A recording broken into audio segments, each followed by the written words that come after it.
update ng bayan, maasahan anumang panahon.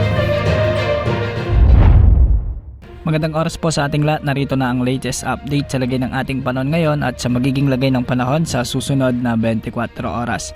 Sa kasalukuyan ay muling umiiral ang shear line at nakakaapekto ngayon sa bahagi ng eastern sections ng Visayas, samantalang northeast monsoon pa rin ang nakakaapekto sa nalalabing bahagi ng Luzon. Easterlies din ang umiiral sa nalalabing bahagi ng Mindanao. Dahil nga sa umiiral na shear line ay asahan ang maulap na kalangitan na may mga kalat-kalat na pagulan at isolated thunderstorms sa may eastern Visayas, sa may central Visayas, sa may northern Mindanao, sa may Caraga region at ang Zamboanga Peninsula. Pinag-iingat natin ang ating mga kababayan dito dahil posible ang banta ng mga biglang pagbaha at pagguho ng lupa, lalo na kung may mga katamtaman at minsan ay malalakas na pag-ulan. Samantala sa nalalabing bahagi naman ng Mindanao ay asahan ang maulap na kalangitan na may mga kalat-kalat na pagulan at thunderstorms dulot ng mainit na easterlies. Hindi rin inaalis ang posibilidad ng mga biglang pagbaha o pagguho ng lupa, lalo na kung may mga katamtaman at minsan ay malalakas na pag-ulan.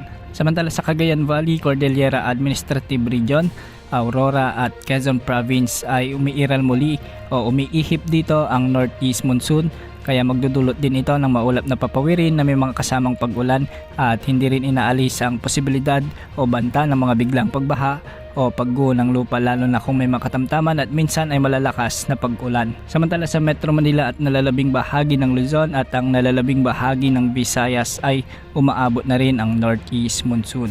Dahil dito, nakakaranas ang mga lugar na ito ng bagyang maulap hanggang sa maulap na kalangitan na may mga isolated like rains o makalat-kalat na mahinang pag-ulan.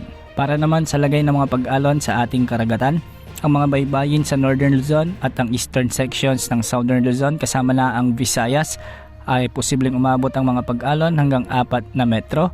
Samantalang sa nalalabing bahagi ng Luzon at Visayas, ang northern at eastern sections ng Mindanao ay posibleng umabot ang mga pag-alon sa mga karagatan dito hanggang 3.4 meters. Para naman sa nalalabing baybayin ng Mindanao ay asahan ng mga pag-alon hanggang 2.5 meters.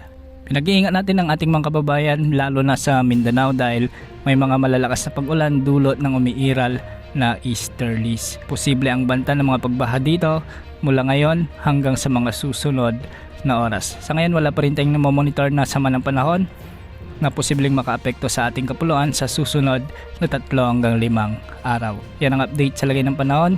Ito pang weather update ng bayan, maasahan anumang panahon.